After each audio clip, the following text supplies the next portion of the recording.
How's it going, everybody, and welcome back to Park Lane Podcast, episode number 60. Spurs acted like Antonio Conte was in charge and fell apart in the final minutes against Wolves as we lost 2-1 yesterday. And here to talk through everything and discuss all of the talking points from yesterday's game, I'm joined by two brilliant guests. Wynnie, how you doing, mate? I'm good, mate. I feel like for the first time this season, this podcast is going to be like a bit of a therapy session. Yeah, because we're not used to that. We was last season, but not this season. But other than that, mate, I'm all good. I've got my cruise campo next to me to keep me sane.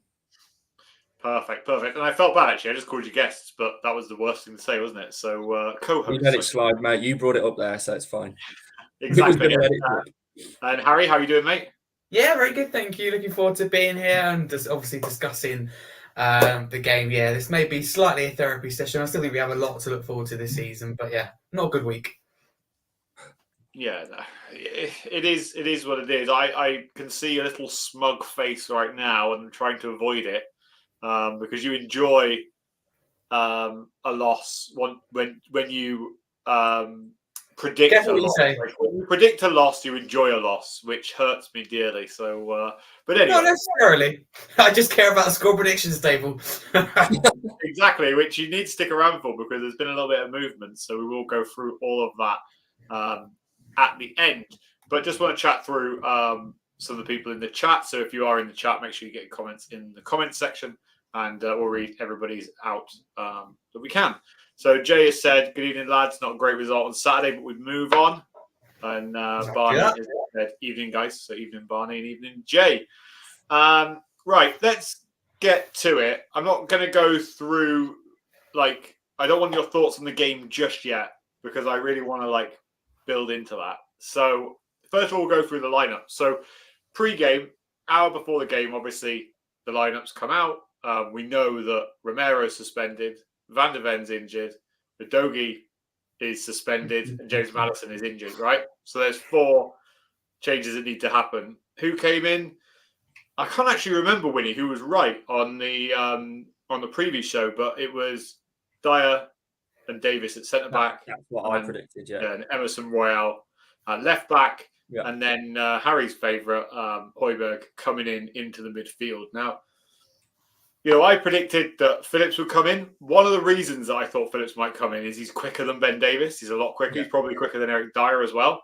So I was expecting Ange to try and go like for like, but maybe there's something that he preferred to see what would happen with Ben Davis. I don't understand it because he pulled him off at half-time when he couldn't play as an inverted left back. Yeah. And yet then he puts him in as a left-sided centre back, which I think it was down to experience, mate. Yeah, I suppose so. But obviously Emerson Royale at left back, I'm pretty sure everybody expected that. Yeah.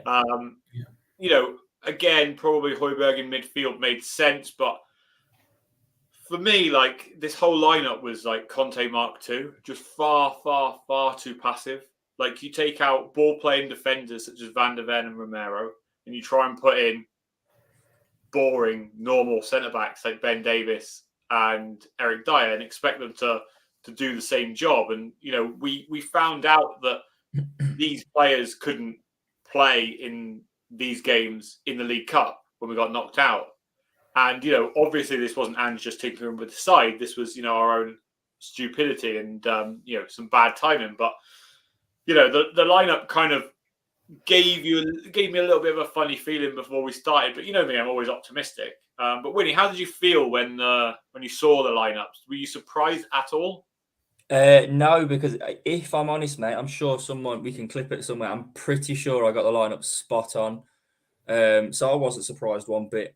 Just alluding to what you said about Ben Davis, I think, what I will give him some credit, I thought he was brilliant. For someone who hasn't played for so long, I thought he was exceptional. And maybe that's why Ange has been seeing this in training. Maybe he knows he can count on him. Maybe we don't know whether we can count on Phillips just yet. Phillips looks like a very, very good player. And as you say, more like for like in terms of what Van de Ven and Romero can produce. But maybe he just thought that the experienced Dyer and Davis were going to do the job. And let's be honest, bar a switch off, they nearly did it. So Højbjerg in midfield was probably the right choice, and the reason why I said that again is because Ange alluded to before in his conference that it was, we need to be careful with Bentancur. We don't want to rush him back. He's had a long set off with that injury. And then, up front in the three, it was business as usual, and I didn't expect any changes, and that's what we got. So it's slightly uninspiring, but it was what we had to go with. We had no other choice. Yeah, definitely. And Harry, like Ange doesn't get questioned if Spurs run out and win this game 2-0. Yeah. But as we lost, the questions are going to be asked regarding those selections. For me, playing a midfield three of Højbjerg, Bissouma and Sarr is too passive. Again, it's far too passive because it's Højbjerg and Bissouma that sit back, and then it's Sarr that progresses forward. And, you've got the likes of, Brian Hill who could play there. You've got the likes of Giovanni Lo Celso who can play there. There's various players. Even obviously Bentancur is the main one that you would go to. But again, as Wynnie said, we needed to we need to take it carefully with him. But obviously I know that you like Højbjerg, and I don't dislike him. I just think he doesn't fit in this team. I felt that he was well at centre back. Be honest. You don't dislike him. Come on. No, I don't dislike him. I think he's all right. I think he's very easy to watch. He passes the ball sideways. He passes the ball backwards. He wins a few tackles here and there. But that's about it. Like when he played centre back, he did well. With 9 men against Chelsea. But for me, that midfield is far too passive. And, but then passive. Yeah, but then we'll talk about this in a bit. But then he made those changes to the players that I mentioned, and they still didn't perform. Probably worse than some of the players that started. So, what did you think looking at the game before it started?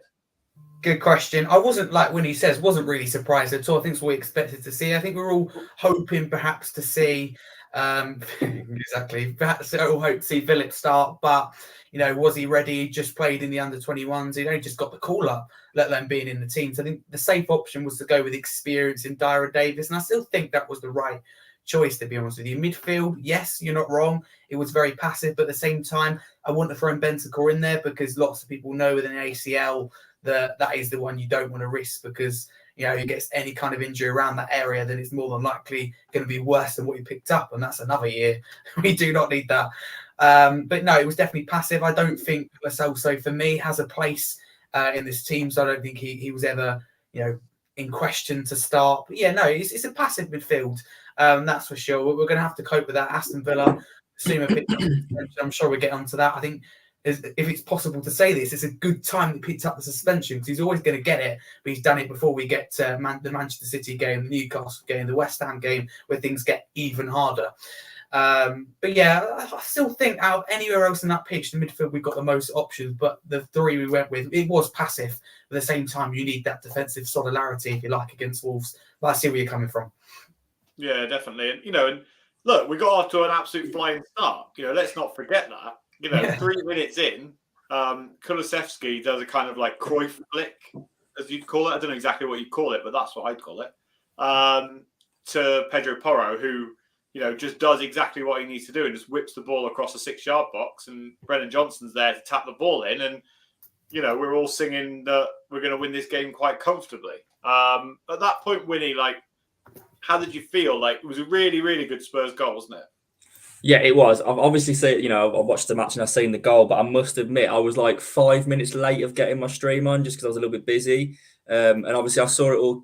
I think it was Callum put it in the WhatsApp group saying, get in Johnson. I was like, is he just saying because Johnson's included in the lineup, or have we actually scored? And I quickly flicked it on and we were 1-0 up. So look, I think we just got a glimpse of the fact we can still play Ange ball because it was what we've seen this season of typical Ange ball. The fast movement, as you say, Kulusevski doing that little flick behind him into Porro and Podro. I keep calling him Podro. I keep doing Pedro Porro. So Porro putting a great ball along the 6-yard box and a good finish by Johnson. So it just shows us that regardless of the personnel. It's just at the back. Obviously, we kind of faltered, but it was a great finish, a great move, and it was Ange ball at its finest. Definitely, and Harry, one of the things that was interesting about that goal was Brennan Johnson and Pedro Porro went over to the corner flag and did the James Maddison celebration. And for me at that moment in time, like, it really showed the like solidarity within the team and the team chemistry and the atmosphere at within the team. Just little glimpses of that shows that, like, that was a little like touch to him, a little tip of the hat to say, hope you get well soon and we can't wait to have you back, type of thing. Yeah, absolutely. I think, like you said, it shows the togetherness, how, behind Ange's project the players are, and credit to the players, because we credit Ange on here, and rightly so, because he's the man who's obviously changed everything for the good, but the players are bought into the system. Maddison as well, I think this shows the impact he's having not only on the pitch, but off the pitch. I think he's a great guy, fantastic footballer, and has a huge impact on this team. And obviously he'll be missed out until January, so that was a nice little tribute, if you like, to him. Very, very, very classy, and we will miss him. It's just, I love how together the team are, just from the silly things like their socials post after the game on Instagram or on X, how united they are compared to where players just wouldn't go on it for a month last season when we went for a bad period. So it's just facing the music, and it's it's just nice to see, really, the togetherness. Yeah, definitely. And after that, Harry, we just seemed to just switch off. Like, the first 3 or 4 minutes, we were absolutely electric. And then after that, we seemed to just revert straight back to, like, Conte ball 1.0. Like, it just... Yeah. All the players... Because if you look at that starting lineup, Sonny, Kulusevski, Pedro Porro, Dyer, Davis, Emerson Royale, Højbjerg... Do you know what I mean? Like, all of those players are regular in that Antonio Conte squad. And for me, it just felt like... all that happened was that we just reverted. We went 1-0 up, and then they went, that's it. Let's just see it out. And it really baffled me, and we'll get on to Ange in a bit, but it really baffled me that continued, and it continued, and it continued. Because as soon as we scored, we offered nothing. We didn't have another shot on target until extremely late on in the game. I think it was Giovanni Lo Celso. And that was how late it was that we had another shot on target since Brennan Johnson's 3rd-minute goal. It's baffling. You used the right word in terms of baffling, because when I think we should have sat back against Chelsea with 9 men, we were going for it, looking for the winner. And whatever you think of that, that's what we've done. And then Wolves, where we probably, with 11 men, should be going on and getting that second goal. And we decided not to do it for whatever reason. We've got the attacking players in the team, and we proved from the 3rd minute that there's goals in this game. So for me, you push on, get the second goal. If you want to sit back, then fine. But you've got to remember, in football, a mistake changes the game. But even 2-0 is not a big enough lead. You've just got to keep going. So it's really poor because, that game in that first half, it was there to be taken. And we failed to take that. So it's very disappointing, in my opinion. But I'd like to know what Ange said at half-time, what he said before the game, if we take the lead, etc. So I'd be interested if we knew some insights into that. But as far as I'm concerned, I just don't understand it. When we've got the problems that we've got in terms of personnel in defence, surely you relieve the pressure of the defence and focus on one thing we are good at, Ange, right? Attacking, scoring goals, being creative and creating chances. So to not do that, it's a shame. And you listen to Ange post-match, who applauds the efforts, but recognises it could have been more forward-thinking. It's poor. Yeah, definitely. Johnny said Chelsea looks scary. I'm afraid for your 4th spot. I won't listen to Johnny after things he's saying today. And Barney said Spurs have the quality to regroup. No problem at all. Yeah. Wynnie, what do you think about what Harry said, about the way that Ange set them up? Because to me, that's 100% not the way that he wanted us to play. He didn't go out and say, go and score a goal and then sit back and try and soak it up. Do you think the players automatically reverted back to that? Do you think it was a bit naivety? Like, what do you think caused that to happen? It's difficult for me to, really say, but I think it may have been just, we thought it was going to be the case. I genuinely think it's just the lack of personnel that we had. We had no creativity in there. I know we scored a great goal, but it was just what it seemed from when we scored. I don't necessarily think we sat back, because I don't see why we would have been set up that way if we didn't do it, with that massive high line we played against Chelsea. So I don't see why we would go out to Wolves and then score and then sit back. So think it was just a lack of personnel. I think we struggled to get the ball forward. Let's not forget, Ange ball. The main aggressors in the Ange ball and the main people in that system are the centre backs who break the line with a pass into usually James Maddison, who then sprays a ball possibly out to one of our inverted fullbacks, who then gets the ball to Kulusevski or etc. etc. And we did our centre backs who played on Saturday can't do that. Eric Dyer likes to think he can pass, but he can't. And obviously the person receiving the pass, not being James Maddison, let's say it was Højbjerg, as good as he is at what he does, he's not the type of person to be able to turn and spray a ball out wide. His first thought is to get the ball with his back to their goal and probably knock it back into a fullback or a centre back again. And that's, unfortunately, I don't think it was Ange going, right, we need to kind of protect this lead. I think it's just the personnel we had. It's just their way of playing football. We were very defensive in terms of, our personnel. So I think that was just what it was. And I think we just struggled to break them down in the midfield. And ultimately, that just caused a lot of pressure on us, which may have looked like we were trying to soak it up. Yeah, definitely. And Harry, it kind of like, we knew it would happen at some point, but then, Yves Bissouma goes and gets himself a stupid yellow card. Yeah. And then, now he's suspended for the next game. So not only have we got, Kuti still out, Van de Ven still out, Madison still out, now we'll have Yves Bissouma out. The only thing that's positive from this, is that hopefully we've, after the international break, which is going up now, Bentancur will have enough time to be able to get ready and be able to hopefully start that game. That's the positive that I can see. But it's not ideal that that he got that yellow card. Look, it was going to happen at some point, right? You can't keep going with that. Yeah, not getting a yellow card, especially the way that he plays. But as you said before, potentially it's a good time for him to get it. With Aston Villa and so on. But what do you make of that? Yeah, no, I completely agree.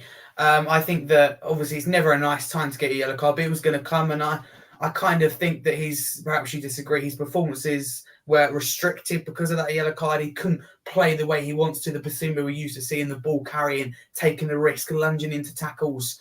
So I think it's kind of come at a good time. 2 weeks, yes, good time for Bentancur to recover. But what some Spurs fans have got to remember is Bentancur's original recovery date when he picked up the injury was January. It gradually got towards December. He wasn't expected back to the new year, so it's kind of by about a month, 3-4 weeks. He beat his deadline to come back, so he's going to need time. We saw how much it meant to him to get back. But yeah, that's the only positive.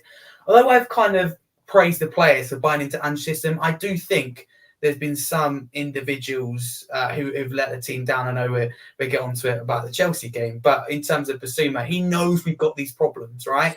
And he goes and gets suspended to make things 10 times worse. So as far as I'm concerned, we still, I don't know, players need moving on. I think there's some individuals, not Bissouma, but there's some individuals who lose their head in big games, and that is why we're not sitting top of the table. But in terms of Bissouma, I think this has come at a good time, if it's possible to say. Right, okay, I think I understand that. Yeah, it's kind of a hint for later. Yeah. You kind of went all round. And that's a brilliant segue. No, I'm joking. What are your thoughts on Bissouma, Wynnie? Like, mine is like, it happened. Bissouma's role in what he does is to make a lot of his yellow cards are tactical fouls. That's his job.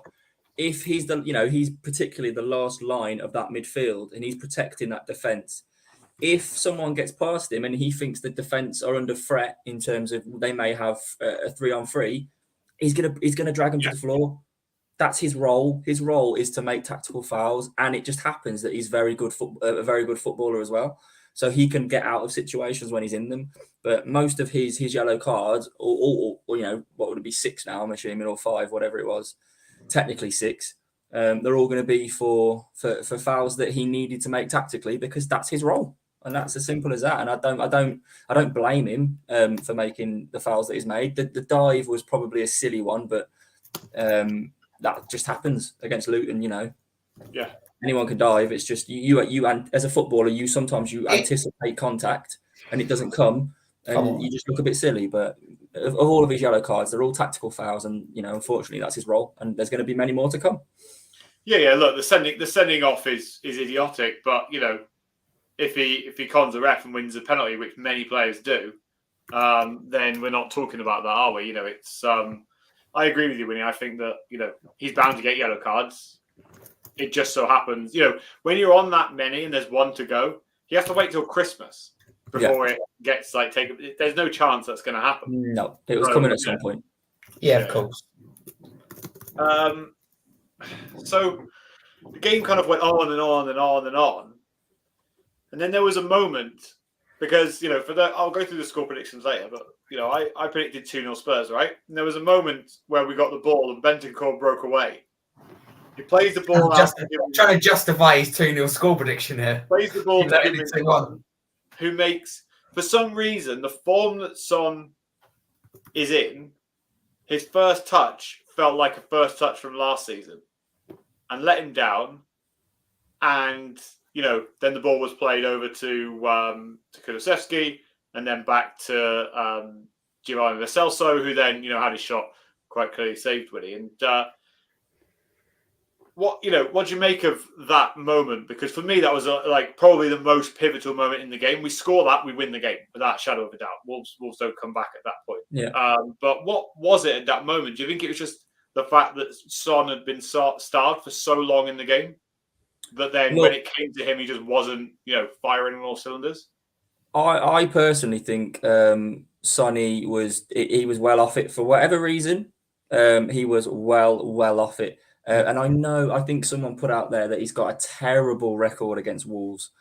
And you know what, I don't like to say, but mentally, I think sometimes these players have these little hoodoos and mentally it gets in their head before the game's even started. I'm not sure Son is that type of player that he looks at this and goes, I haven't scored against Wolves ever, or in how long I'm going to have a terrible game. I don't think he's that type of player, but mentally, I think it probably does get to people. So I think Sonny just had a bit of a stinker. Everything just seemed off. His first touch in most occasions was always a bit negative. It was never forward. It was always backwards to try and knock it back into someone else. So in terms of that move, I think it was purely just Son being a bit stinky on the day. And because he's been in such great form, this is the problem. We look at it now and go, oh well, God, what's wrong with Son? But look, he's been so good for us this season and has kind of plugged that gap that H left behind. Not to the extent, obviously, nobody can, but he's been fantastic, and he's allowed a bad day, and it just happens to be against the team that he's always crap against. So, is that a coincidence? I don't know. I know, yeah. Has he never scored against Wolves? I'm not sure where he's never scored, but I know his record is terrible. His record's poor in terms of discipline and missed chances. I don't know. Someone can look it up, but I don't think he's ever scored. Probably not against Wolves. But just want to shout out evening to Sam, evening mate. Full of Arsenal fans tonight. But we'll take you all. We'll take you all as you come. Just keep watching. Just to boost our video a little bit. Always helps. Absolutely. Make sure you hit the like button. All that good stuff. But Harry, we had a bit of a laugh just then, obviously, about my score prediction. But to me, if Spurs score that goal, because the ball came in front of Son, all he has to do is take his first touch forward. He scores 9 times out of 10. Yeah, no, you're spot on. Do you think that would have killed the game at that point? Absolutely, yeah. Because what it was is Wolves knew at 1-0 that was still in the game. But what did I say on the group chat? This has 2-1 Wolves or 2-0 Spurs written all over it. It just had that we knew when Spurs were 1-0 up, it had a goal or two in it. It was just which way is it going to go? You could just tell. When Wolves hang around in there, fair play to Gary O'Neill. I think his in-game management was superb. But once a breather, never heard of him before. Got a goal and assist, a wonder strike. Capitalised on our defence. We're a bit tired. You can understand that. Yeah, they're putting an excellent shift against Chelsea. I don't mind that at all. A little bit leggy, if you like. It's an excellent strike. It is what it is. But for me, Luke, the problem is, we concede that goal. It's not great. We dropped 2 points, but I still would have taken a point away from home, considering our, personnel problems at the start of the day. But it's then to go on and come away with nothing, considering we went into added time, taking away 3 points, to come away with nothing is extremely disappointing. 1-1 right now, I'll be sitting there going, it is what it is, but I'm still happy. We're still in a solid place and it's still a really good point. So that is the problem for me. But yeah, there was opportunities to kill it, and that is the only downside of the way we play. We create lots of chances, but sometimes don't take them. But when you haven't got the best striker in the world, you've got to expect that. But like Wynnie says, Son wasn't at his best, but I'm sure we can forgive that. He's had an excellent start to the season. So very, very frustrating. One of those things, to be fair, but I think it's just the fact that we were so close to 3 points, and you not only come away with less than that, you come away with nothing. Yeah, just sorry, Luke. Just going on what you said, I've done a little bit of research, and Sonny has played 11 times against Wolves and has never scored.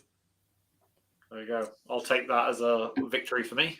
Yeah, that's that's a first. There's always a victory somewhere. There's always a competition somewhere for me. Fair enough.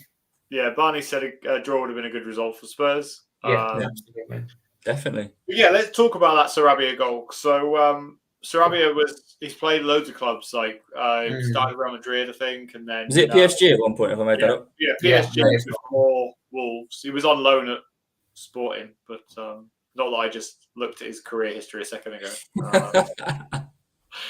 But anyway, so that moment, right, and that goal was a real turning point. And there's a few reasons why, Harry. Because actually, I'll come to you, Wynnie. Sorry, because Eric Dyer picks up the ball, like kind of in a right back position for some reason, right, and he gets it from Vicario.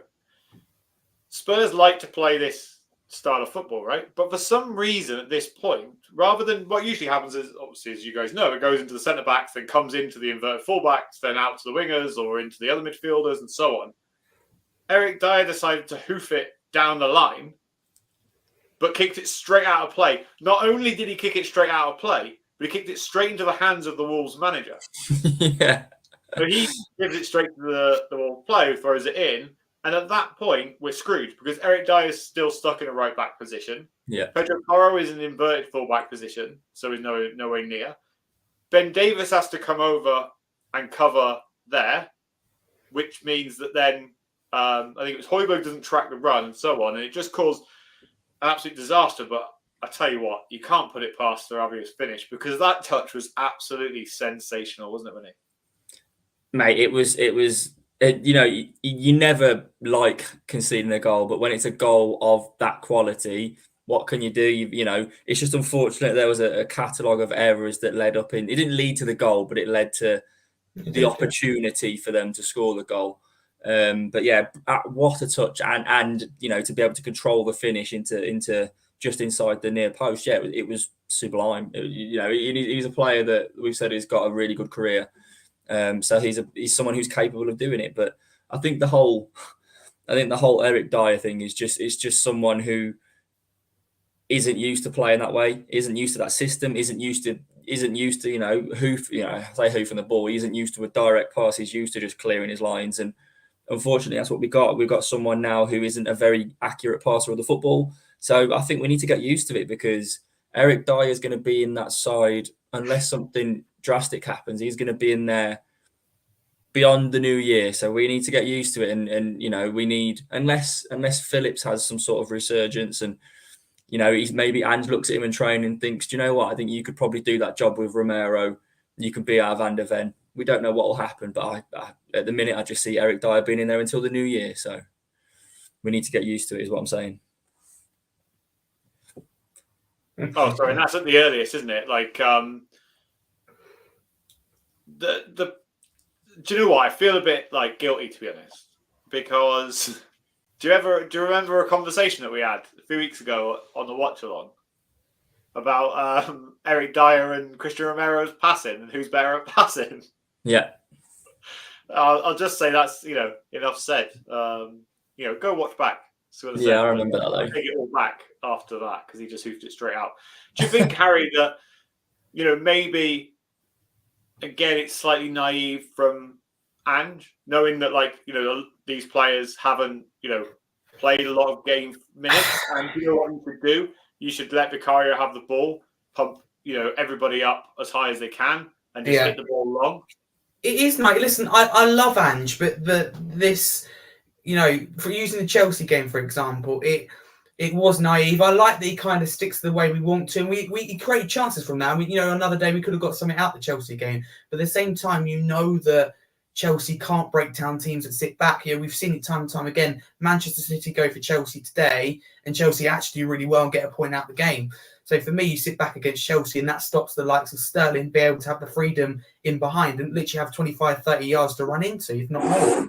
And Luke, for example, against Chelsea, I get us playing a high line if we have Van der Ven. When you don't have the pace of Van der Ven, you just don't do it. So answering that is naive. Wolves game, I think bringing on players like Celso and Gill, you'd probably bring on if you're drawing a game, you're looking for a winner, etc. You don't bring them on when you're looking to hold on to a league. For me, anyway, personally, I don't think Celso, like I said, has a place in this team. He doesn't cut it for me. I don't really see what he offers. So for me, a waste of time. Gill, I like, but it's not the game. You're not going to rely on Gill to hold up the ball, not being funny and win a free kick. It's not, what he brings to the team. And yeah, we should have sat back. And it's not necessarily a problem with Dyer hoofing it. It's when he hoofs it out of play. If you watch how he done that, he wasn't really under much pressure. He had time to take another touch and clear it as well. So for him, it's poor because in that position when you're going to be pressed high, you've got the crowd behind Wolves. You've either got to put your foot on the ball, be really sharp when playing out from the back and control the game and silence the crowd, or you literally hoof it and take it towards the corner flag. You don't put it out of play because they get the ball back and they go again. So yeah, very, very naive from the manager and the players. So yeah. Sometimes I think they should do apology statements in football, but at the same time, I think there'd be too many coming from Tottenham this week. But no, it's naive. Yes, good word. Yeah, and then when it gets worse at that point, because we just don't clear our lines. Look, should there have been fouls earlier on in the game? Should there have been more bookings for Wolves players potentially? But we're not about that. We're not about shifting blame. We have to look within ourselves, I always think. And I kind of agree with Harry a little bit that, our players' first touch on the ball wasn't good enough. They weren't strong enough. Every pass was behind somebody.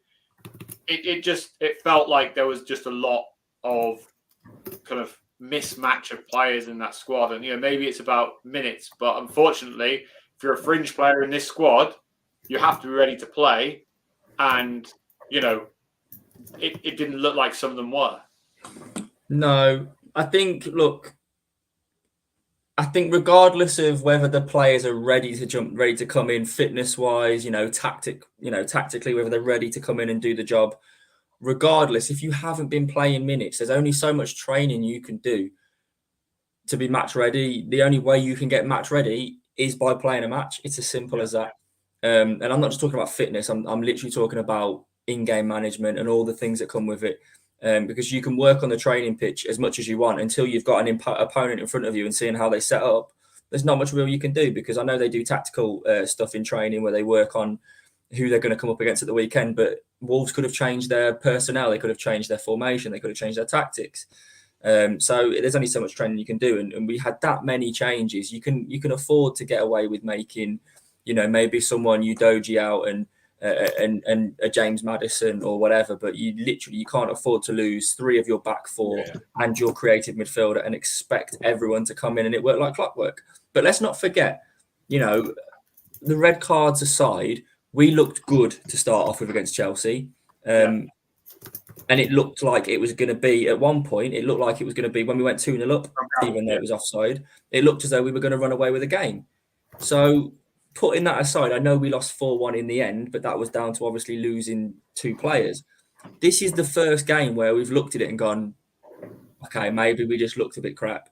And teams are going to go through spells like that. And it's just unfortunate that as has come when we've got a load of injuries. But for me, in terms of the game, it just looked as though we just wasn't up for it. And because we have been for the previous 10 games, or how much it is, we're going to have a blip.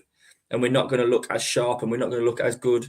And let's not forget, it's a tough place to go. Early kickoff as well. The early kickoff is a notoriously difficult fixture to play. And usually, I reckon, at least 7 times out of 10, the underdog or the team who is not supposed to win wins that match.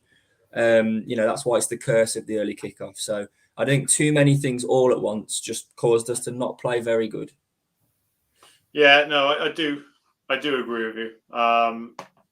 The early kickoffs are killer. Lost me money again this week. Anyway, but I want to talk about this quickly, Harry, with you.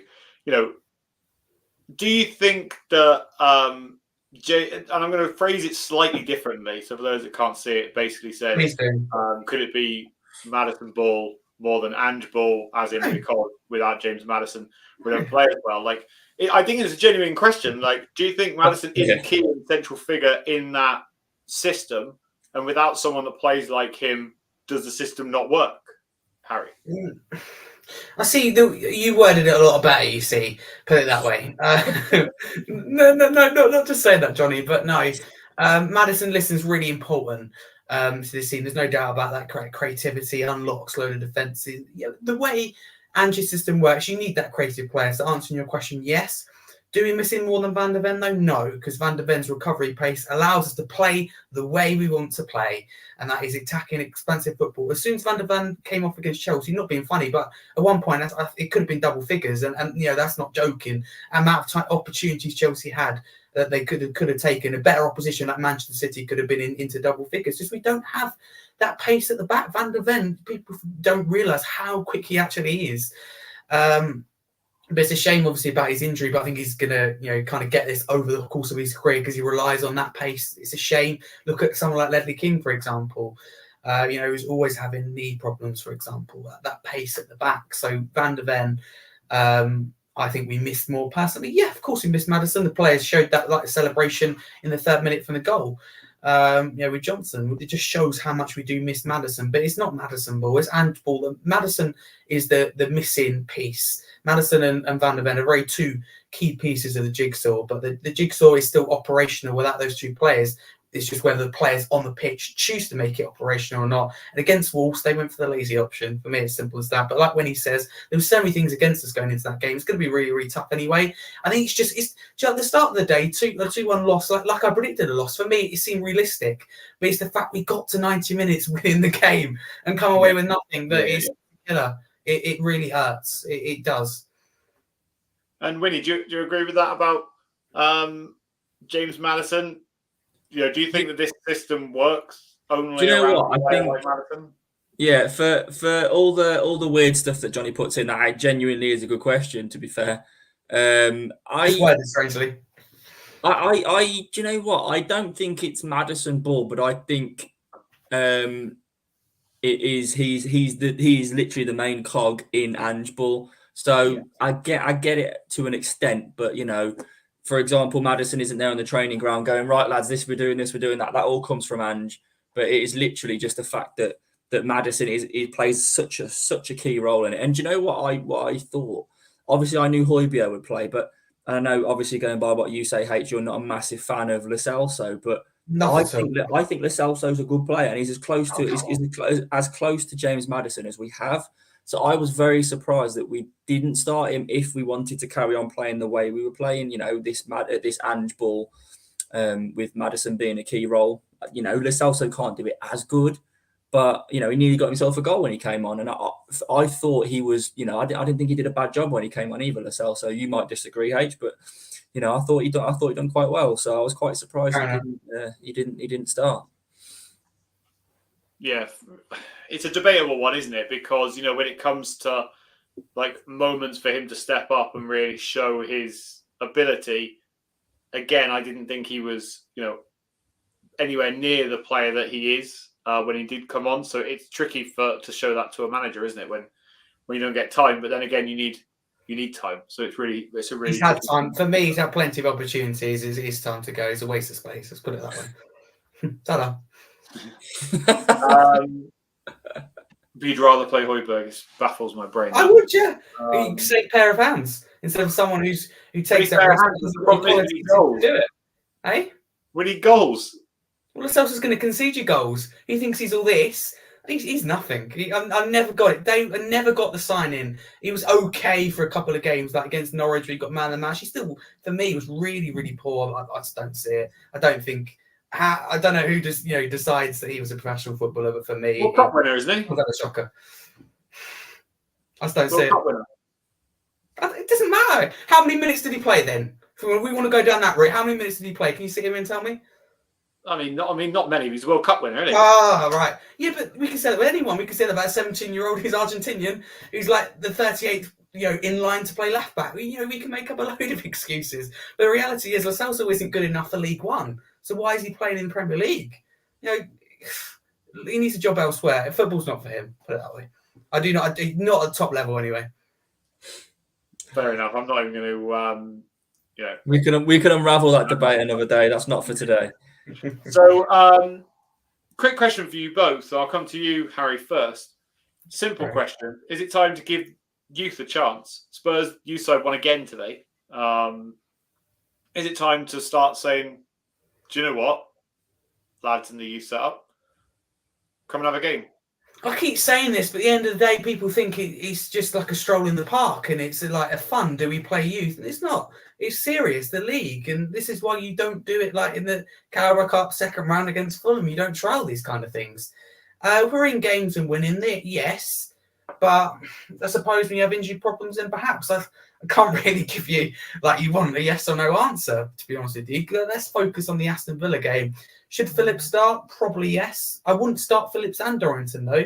Although, yes, they play together. I think that's too much of a risk. You need experience next to youth, in my opinion. So, yes, in a way. But at the same time, we're talking about valuable points here, which could determine European football or not, Champions League football or not. And that's a big thing for any club. So, yes, in a way, but you've got to be realistic about it. It's not time to play Phillips and Dorrington, at the back, etc. Take it in turns, maybe. I was surprised that the likes of Phillips didn't start, I suppose. You've got to you can do it, but you've got to be realistic, if you get what I'm saying. So, not fully turn to the youth, but you want the youth involved, like named on the bench, and that's what we saw against Wolves with Phillips and Dorrington. But I don't expect them to be playing against a team like Aston Villa. Not being funny, we can get over against. I get that it can create a career, but it also can ruin a career. I think you put Phillips and Dorrington against Wolves, and that's their football career over because got absolutely terrified. Sabriba came on. Gave the defence all kind of problems. So yes, but it needs to be done realistically. It's not time to play the under-17s in a key game against Aston Villa that could determine where we finish. Yeah, fair enough. You say that, but then look at Oliver Skip and Sarr in the midfield against AC Milan, the San Siro. Sometimes it does work. And look, I'm not. That was of course, no. That worked, yeah. I'm not suggesting that we rip our whole back line and put in nothing but the youth players, but something is happening in this youth system, and at some point, of course. And now's the time to do it. You've got players out. Now is the time to find if we've perhaps lots of people won't like this, but save ourselves going out there and signing perhaps a top centre back because we could have one on our hands, but we just don't know it yet. So yeah, realistically, I would start one of them against Aston Villa, but I don't get the calls for both personally. Yeah, big up to my old High Hotspur. Saying first time here, much love from Denver, Colorado. Nice. Big up to you guys. If anybody, wants to go and check them out, you can find them, I suppose, somewhere. But I hope you're enjoying it, and keep watching. Don't turn off. Anyway, Wynnie, what do you think about allowing the youth players that are good enough to be able to step in to roles? Look, let's say we need someone to fill James Maddison's spot, right? And it's not really working for Lo Celso. Didn't really work for Sarr. Yeah. We don't. Bentancur's not fully fit yet. Is it time where somebody can come in if they are the right fit for that? Yeah, I mean, in terms of youth wise, Phillips, I would put straight in there because he was playing for Blackburn in the Championship. So obviously there is obviously a gulf in class between the Championship and the Premier League, which we've seen with teams like Luton coming up who can't really do the business this season. But he was playing quite a big part at centre back, and he was playing Championship football. So he's someone who I would give a go 100%. We can't go on for any longer with Davis and Dyer. Who I would partner him with, I'm not sure just yet. Or will I ever know? We'll just have to trust on the other person who is there. But Phillips is one that I'd come in. And interestingly, you mentioned James Maddison. Obviously, his tweet suggests that he's out until the new year. So it's going to be a lengthy one for him. And the closest we have to that is Jamie Donnelly, obviously. He looks a real talent. And I'm not saying I sit here and watch all of our youth games, but he's someone whose clips are dominating Tottenham youth Twitter on a regular basis. And he seems to be having, I don't want to go back to it, but he looks very, Harry Kane-esque with all of his movements, all of his passes.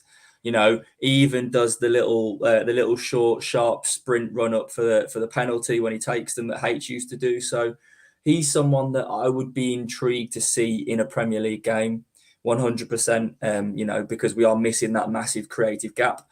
And I think it's part of the field where, look, if we chuck him in and he doesn't do anything spectacular, he's probably not going to be to the detriment of the team in terms of conceding goals.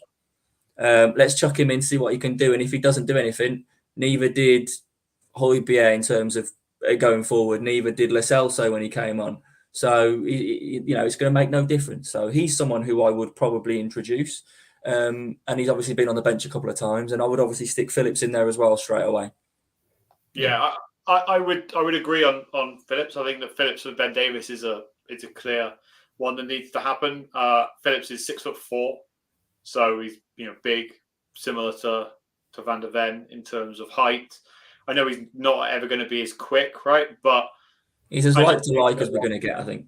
Yeah, and I think that Ben Davies, as good as he is, as good as a servant he has been, he is a player that doesn't really suit this team and has struggled wherever he's come in. Yeah, he played well yesterday, but it's difficult to say that he played. I've got a question for you, Luke, if you don't mind. Come on, yeah. Would you still keep Davies in around the squad, considering he can play multiple positions? He's got that experience. Yeah, I don't think he's terrible. It's really important to depth, especially next season, considering potential European football. Yeah, the thing is with Ben Davies is we'll keep him in there for experience, but I don't think he's sellable. I don't really think he has a value. It's a bit like having a 15-year-old car that that needs new tires and needs a bit of work done. But if you take it to WeBuyAnyCar.com, you may get £100. Like, oh well, you might as well just hang on to it and just run it into the ground. Like, if that car does the job and helps other cars settle in and around, then that car is useful to the setup. Yeah, I think that it was a mad analogy, but I just think that you get a couple. I like it though. I like that, Luke. That was a very good analogy. You get a couple of £1 million for him, and to me, it's not sellable. It doesn't really add anything to Spurs. The better things is getting the likes of Eric Dyer at the end of the season off the wage bill. Yeah. That would probably bring in more value than that. And that actually is a brilliant segue, if I do say so myself, to David's message that said, I'm dreading January, Van der Ven and Maddison out long term, and Bissouma, Sarr, Son. I forgot that. It's going to be a nightmare. And Ornstein has come out and said, not a lot of money to spend. Now, I want to actually get onto that Ornstein tweet because... Sorry, and also just say Barney loved the analogy as well.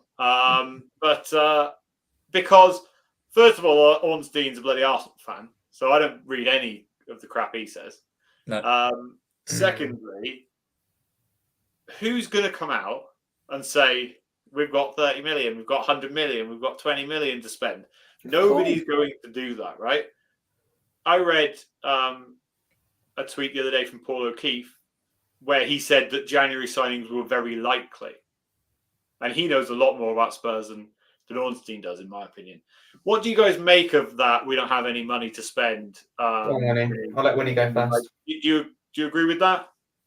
I think it's a lot of what you say. Nobody's gonna. It's almost like when you exactly that. Spot on. It's almost like when you're selling. It was very similar to us with Harry Kane. We knew we were selling him and we knew we were going to have the money to spend. So we spent it. If we had have sold Harry Kane first, we wouldn't have got Van der Ven for 35 million because they would have come to us and gone, we know you've got a lot of money now. It's 55 minimum. And that's just what it is. Nobody will come out and we're not going to come out and say, look, we've got a 50 million pound to spend. in January, because that might get us 2 players that can fit a position. Whereas if we come out and the other team knows we have that money to spend, they might bump the price up. So I don't think we've got bundles of money, don't get me wrong, but I think we definitely have some money. And like you say, Ornstein is usually good for breaking transfer news. He's normally one of the first to break it, but I would trust O'Keefe more than I would Ornstein for anything closely related to Spurs. Yeah. And H, really quickly on that one.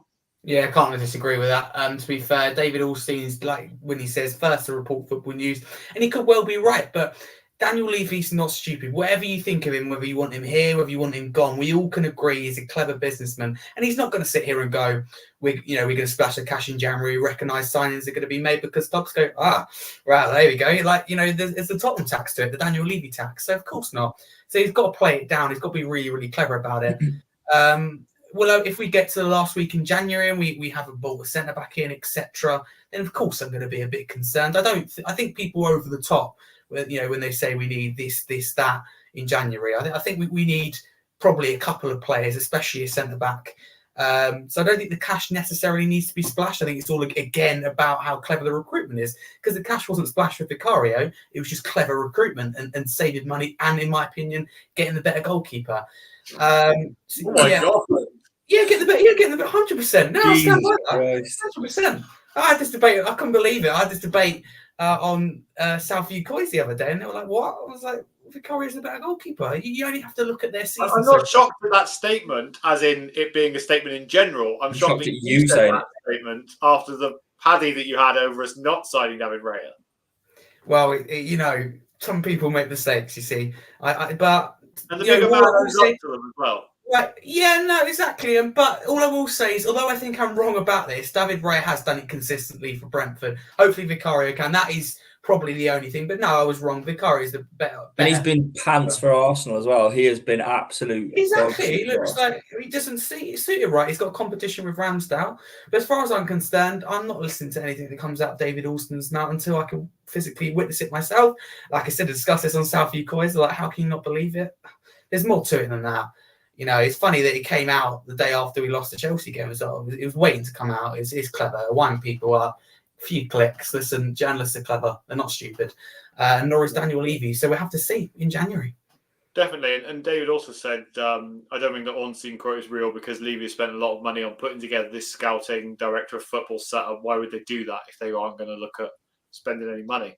Look, this is, if they have any sense, and it pains me to say it, if they have any sense, they need to look at exactly what Arsenal did under Mikel Arteta. Yeah. They need to continually spend and back a manager who is clear. And they need it most as well. We need it in January because of the players we've got out. The players are going in January, AFCON. So, we need clever recruitment as well. Yeah, definitely. But quick question, because we're running out of time. So really quick question for you both. Where do you think we'll finish? As in, where do you think we'll be in the league come the 25th of December? Let's say Christmas Day. Harry? I have a bit of a history of being negative, don't I? I generally... Quick answer. Okay. I went down the other day and analysed all our games and looked at results. It spent me quite a while to try to work out what I thought other teams would get. And I got us around 9th, 10th place. I could be completely wrong, but I just think without Van der Ven, I think we will sink to mid-table. I don't think it's where we're finished. I think we're still on for a really, really successful table. I think it'll be really, really tight. But I think we'll be in and around with the likes of Brighton and perhaps West Ham. But I hope I'm wrong. I think Van der Ven and Maddison are very important to the system. But it's not, I think we still have a fantastic season inside of Europe. Where did you say, sorry? About 8th, 9th. You said 9th or 10th? No, 9th then. Yeah, I'm not letting you see the place up there, mate. Thomas said 4th. Barney said 5th. Winnie, where are you going? I'm going 6th, mate. I'm going 6th. And I'll touch on it quickly. I think, we've shown against Wolves that we still can play Ange ball. We still can score. We've got Romero back. Let's not forget, we've got Romero isn't out until January. So we have got Romero back in 2 games. Udogie will come straight back into the fold next game after the international break. So, that just displaces Van der Ven and Maddison, and we can maybe plug them gaps. Let's not forget, we've got some difficult fixtures coming up. Villa, then Man City, but I think we can still pick up results, and we should pick up results. And we've gained enough points in our first 10 games to give us a bit of an edge on the ones below us. So I think we'll be sitting 6th. Okay, definitely. And then I think, do you know what? I'm going with Thomas. I'm saying 4th. 4th. I think we've built. I think you're right, Wynnie. I think we've built up enough of an advantage over some of these. Yeah, teams. we have over 6th place, not over 4th, unfortunately. Yeah, but I don't think we're going to continue to drop points. I think we can beat Villa. Yeah. I think we can beat Newcastle. I'm trying to think of what's before Christmas. Yeah, we can beat Newcastle. Well, I suppose they're injured. Yeah, Newcastle have got injuries like us, and they've got obviously Champions League. Yeah, no, fair enough. They're struggling big time. It's a good point actually from David. He said Chelsea scored 4 against us when we had 9 players. They scored 4 against Man City when they had 11 players. So exactly, when we play City, they can be beaten as well. I just look. I want to remain optimistic. I think we've had a really good start to the season. I think 8th or 9th or 9th or 10th or whatever each said is 9th or 10th. He said nonsense. But talking about bad takes, I want to ask Harry about Cristiano Romero because, last season it was myself who was being a little bit frustrated with old Kuti. And I think he's been absolutely outstanding this season. I think that, he's listened to every word that I said. He's taken it all, into his head. And, he's going out there on the pitch every week and he's trying to prove me wrong. What are your thoughts on Romero, Harry? Because you were the opposite of me last season. And now I think you're the opposite of me now. I am. Listen, I liked him. I think he started the season really well. But for me, he cost us probably 3 points against Chelsea. Adoki, I can understand losing his head because he's young. People say Romero was unlucky with the tackle, perhaps. But the way he's gone into that tackle, that aggression, and also the minute he lashed out just before that, he lost his head. And then he's done it again in a big game. He'd done it last season, AC Milan. I don't think we would have got the goal to take it to extra time, but we were looking for it. Romero off the pitch, stupid 2-footed tackle, gets himself injured and gets sent off. So for me, he's a liability. I'm going to give him, the benefit of the doubt, considering he started the season well. But I seriously sat there and thought to myself, perhaps his vice captain should be taken away for him. So if I was Ange, it sounds silly, but I'll consider that. And if he does it again, then I don't think he's sitting here right now. If you ask me, is he the long-term answer? I don't think so. I really, really, really question myself because someone who loses his head in big games, then he's just not for this club at all. I like the aggression, I like the passion, but he was too up for the occasion and he's cost Tottenham what could be maybe come the end of the season a very valuable Champions League place, which I'm sure Daniel Levy won't be happy about. So as far as I'm concerned, he's a liability and I would be tempted to take his vice-captaincy role away and give it to Van der Ven when he's back. It cannot be that much. Do you think he's better or worse than last season? 100% better, but he's proved he still has that in games. It's a big game against Chelsea. They're up for it. We're in total control of the game. And because, perhaps he wanted a free kick early and didn't get it. He comes in out of absolutely nowhere, a tackle he's never going to get to. And he somehow gets there. And yeah, he's perhaps a bit unlucky. But for me, the way he's got into it, he's lost his head. That just isn't acceptable. And he's not, really, really frustrated me. He does not have my support, which is, it doesn't feel right to sit him. He's saying, I'll give him a second chance, but he's lost his chance of me, or he's on the edge, let's say. So yeah, I'm not happy with him at all. Adoki, I can forgive. He's young, but they should. I expected them to come out and apologise because they've let the fans down, they've let the teammates down. They've 3 valuable points in the Premier League is massive that they cost us because we would have won that game. I think even with 10 men, I don't think Chelsea are great. Let's be honest. And we can total control of the game. Chelsea get a little bit of momentum. Romero loses his head and gives Chelsea the 3 points. So, yeah, idiotic. Yeah, no, fair enough. Look, I've produced 1,000,001 stats as to how, Cristian Romero is not 10 times because that defeats my object of my argument, but he's a much better player than he is last season. I think that, yes, he has that rashness about him. Yes, he has that bit. I don't think the sending off you can really blame him for. I don't think there's any blame in that whatsoever. I thought that, but he came into it so quickly. But moments before, lucky VAR on the referee missed it, but he lashes out in what could have been a red card off the ball. He literally puts his leg. I want to bring up David Clark's comments, because David just said here, he's seen every Spurs player since 1961.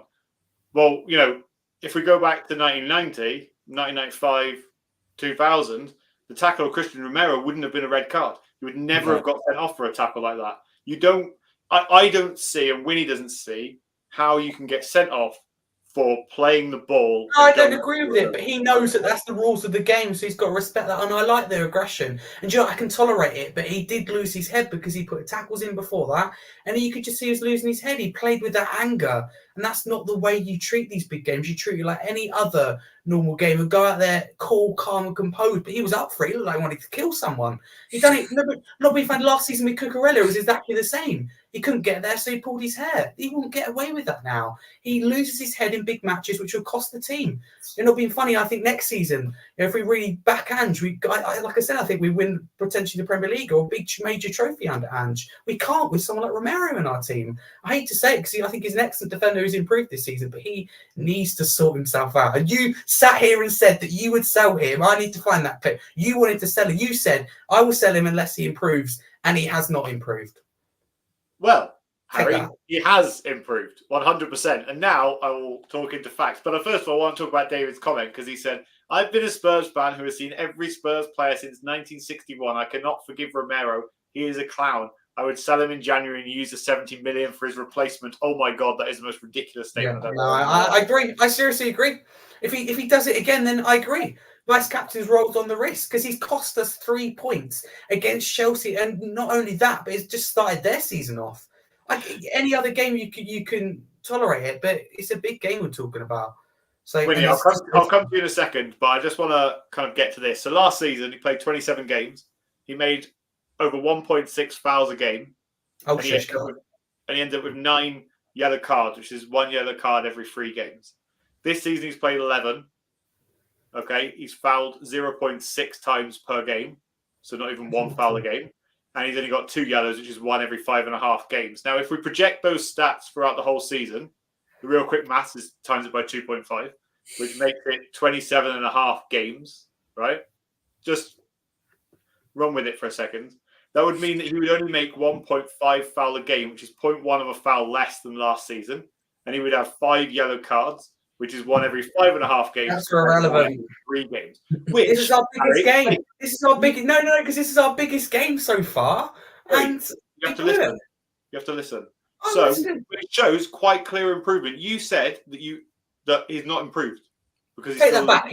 He's improved, but he's proved that he's still got that part of his game, that idiotic, mental side to his game in big games. He's cost us time and time again in the Spurs shirt. Good player, but it is as simple as that. You can't do that. He cannot do it again. Vice captain as well. He's been given that role to Ange to step up and deliver. He's done that, but he bottled it against Chelsea and cost us 3 points. So for me, no sympathy at all. Adoki I can forgive because it's his first time, but Romero should know better. Wynnie, do you agree in this statement? And also, what do you think about David's statement?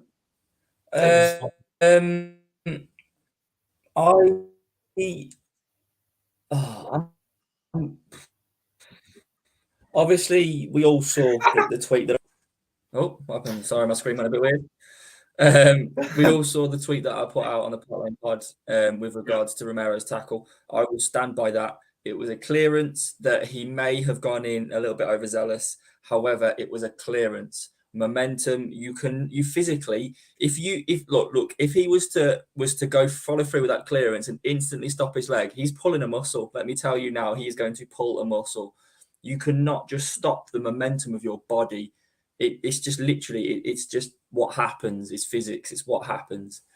But I won't discount. What I will agree with you, H, is he did lose his head that game because he should have been sent off before. I don't think it was a red card. Personally, that tackle, I don't think it is. But I think that he just lost his head, and that for me, he did lose his head, and that's why I will agree. But what I will disagree with is the red card was shocking. So I'm not going to blame him for that. But he should have been sent off previously. And look, he got away with that one. So if it had been refereed correctly, he should have gone. But, he didn't. And unfortunately, he got reprimanded for a tackle or a clearance that wasn't a red card, in my opinion. And I know, That's you know, fine. obviously it caused a lot of debate on Twitter through numerous, even Spurs fans, quite a few Spurs fans were saying it was a clear red card. Romero knew what he was doing. But look, there's like I've stated previously, once you clear that ball, there's nowhere else your foot can go. And what I will say is Enzo wasn't interested in that tackle one bit. If he'd have gone into the tackle as well, nobody would have got hurt. But he bottled that tackle, and unfortunately, that resulted in him getting one on the ankle or the shin or wherever it was. So I will agree and say he needed to calm down. But look, all these people saying sell Romero, please He's just a bit over the top at this period of time. get in the bin, because he's absolute mustard, and he's been phenomenal this season. Absolutely phenomenal, probably our best player. And I know Van der Ven has also been incredible, but Romero has probably gone under the radar because of how good Van der Ven has been. And Romero has been absolutely exceptional, and he will continue to be when he's back. It's just a moment of madness, and every player has a moment of madness. Of course, but I think Romero has it more than everyone else, and we can't have important players lose their head in big games because the fans are proper up for that game. We know how much it means. Chelsea, Tottenham's biggest rival. It was by far our biggest test of the season. First of all, Chelsea's not Tottenham's biggest rival. What? You said Chelsea is Tottenham's biggest rival. Chelsea is not. Wait, no, other way round. Sorry, Tottenham. Thank you. Tottenham's Chelsea's biggest rival, and we, two individuals lose their heads because what it is, it's a really spirited performance that deserved 3 points, and two individuals ruined that and were too up for the occasion. So Romero, like I said, I let him off this time. If he does it again, then we need to start talking about his vice captain role, because you cannot do that. You just cannot, lose your head in big games. A bit of fortune like that tackle perhaps wasn't his fault, but he lashed out before that. And as soon as he came out the tunnel, he looked like a man who had something to be in his bonnet. So as far as I'm concerned, it just isn't good enough. And look, this is the position we're in now because without him. Yeah, fair enough. Let's move on, people. Let's move on because we're running over this week. Let's talk about the score predictions. So for those that follow this show, know that every week we have a score prediction tally that goes on. And, if you get the correct score, you get 3 points. If you get the correct team to win or draw, then you get 1 point. And these were the scores for the Wolves game. I went for a 2-0 Spurs win. Wynnie went for a 2-0 Wolves win. Dave went for a 2-0 Spurs win. Callum went for a 1-0 Spurs win. And Harry went for a 2-0 Wolves win. So nobody got 3 points this week, but Wynnie and Harry both got 1 point each, which actually takes Harry off the bottom of the league and does this to the table. Yes, so I'm on top with 14 points. Winnie's closing the gap on 12. Who's bottom, Luke? 9. Because he's in here. Tell him. Yeah, Dave is on 8 and Callum is bottom, also on 8. So, on our show next week, we'll be talking about the Aston Villa game because obviously being international break. We'll do our score predictions live on air, and we'll see if anybody can catch me up at the top of the league. But I could do with some points because what are we now? 2 games in a row, I've got 0 points, so it's not good. I'm catching you up. Yeah, because people will start catching me up. We can't really do too much in terms of FPL this week because the classic FPL app has still not updated itself. Every time. So as of yesterday, obviously a lot will have changed from today, but as of yesterday, Brainy Paul is back top of the league with Jack Johnson second and Dave third. Luke Story, the new addition to the league, is all the way up to fourth. Wynnie in fifth, me in ninth, and H in 12th. And Callum in 15th, second last. Callum is no longer bottom of the FPL league. And only by a point. Only by a point, according to this. It doesn't matter. I want to see. 1 point off the bottom. So big up to Callum. Well done, Callum. Wynnie, we've got another week of testing this week on our FIFA streams, which we will be starting hopefully not next week, the week after. We've got a little, if those that don't know, me and Wynnie are going to be streaming co-op FIFA, where we'll be playing co-op seasons of Spurs. There'll be some kind of little fun games that we'll play at the same time. So it'll all come to light once we start streaming. We don't want to give anything away just yet, but We've been talking about different things this week. We've got another session on Tuesday night where we're going to try that out again to make sure we get it right, because last time our mics didn't work. So we played an hour and 40 minutes with no mics. Thomas has said 23 or 24, so FC 24 we are playing. I'd beat you both. But so have you got it, H? No, not yet. It's on the birthday list. Okay. Well, when have you got a PlayStation or a Xbox? Oh, I suppose you can cross-play, you can cross-platform there, can't you? Yeah, we looked into this. Yeah, we can put that to the test, H. We can put it to the test, mate. Yeah, definitely. And if people enjoy it, we can do host versus host. There's lots of things. Table for it. I might actually be top of a table for once. Yeah, there's a lot of things we can do with this. So bear with us.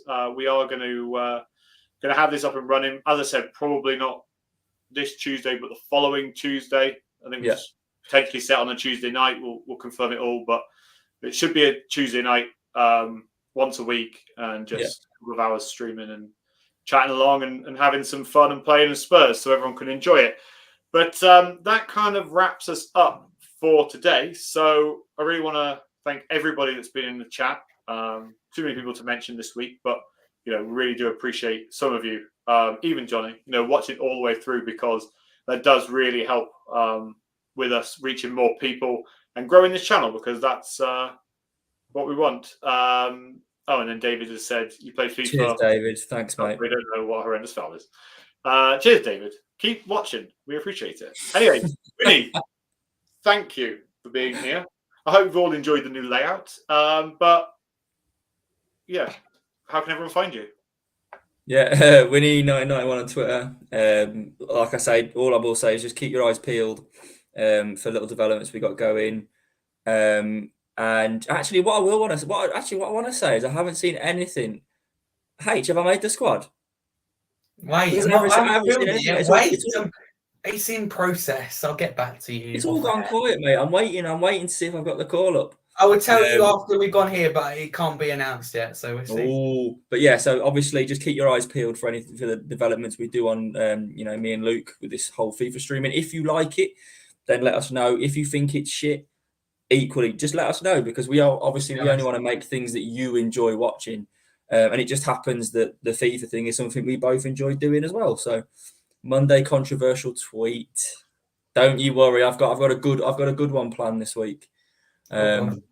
Yeah, well, we'll see if it creates as much traction as the last one did. But yeah, so just and obviously what I will say as well, if anyone's watching and you're not subscribed, please just subscribe. We're going to obviously try and reach the 1K mark, and obviously when we do have like a little giveaway planned, a nice giveaway for something that maybe a fan can't usually do. So keep your eyes peeled for that. But obviously, we've got to reach that goal first. So just keep subscribing if you're not. Yeah, brilliant. There's lots of people in the chat that are saying they love FIFA and they're interested. So good. Yeah, and again, as Wynnie said on that front, like if you don't like it, let us know and we'll tweak it. Like we have to try and put something out that we think we're trying to in the gameplay try and have something fun for everybody to kind of get involved in. Might involve a random generator. There's a few ideas going around, so we will leave it as that. But H, how can everyone find you? And also, Thomas wants to know, when will the team be announced? It won't be to the new year. My next job is to find the venue, the date, the car parking, and sort out the kits. So I'm on that this week. So I'll be doing that. The ball, some boots. Oh, a ref whistle. Yeah. Some cards, some flags. What things do you think? Referee. Yeah, that's another thing. I've got referee. Yeah. But no, I've formatted my team. Blooming huge, by the way. But no, it'll be announced probably. Let's go with a New Year special around about January the 1st. Where you can find me if you want to follow me, you can there. Harry Scarf 22 as Wynnie and Luke allude to perfectly. Don't forget to subscribe to the podcast. 1K is the big aim, and check out these two contents. These two won't beat me, but let's see how two nobodies get on against each other. But no, it should be some good stuff. I'll be tuning in. But if you want to check out my channel, you can. Scarfy Spurs Talk. I have a podcast this Monday at 8 p.m. So if you want to come on as well, let me know. We'll get you on in the new year. But yeah, thank you very much. And also got the Football Content Awards Thursday night, so I'll be travelling up to Liverpool for that. So I'm really looking forward to meeting some fantastic people. Yeah, good luck for that, Yeah, Harry. good luck with that, mate. Thank you. Yeah, we wish you the best of luck. Thomas has said 850 subs. Yeah, brilliant, because it was 851 yesterday. So thanks for that, Thomas. Really appreciate that. I reckon it's David. Yeah, I'm only joking. You want to follow me, it's Luke_Park Lane. But yeah, more importantly, keep subscribing, keep sharing it around on social media, keep telling your friends, your mum, your work colleagues, your people at school, whoever it is. If they don't like football, just get them to subscribe. Doesn't do anything to them, doesn't affect their lives, but it does boost us up and help us out. So whoever you can get involved, do it.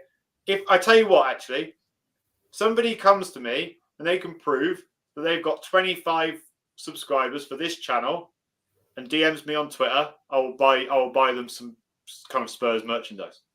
Bloody hell. Okay?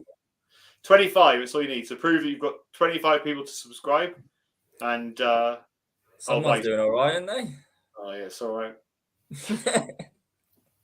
Just hope someone does it. But anyway, enough of that. Thank you all very, very much for watching. We'll see you next week for the Aston Villa preview show. And until next time, a big come on, you Spurs. Come on, you Spurs.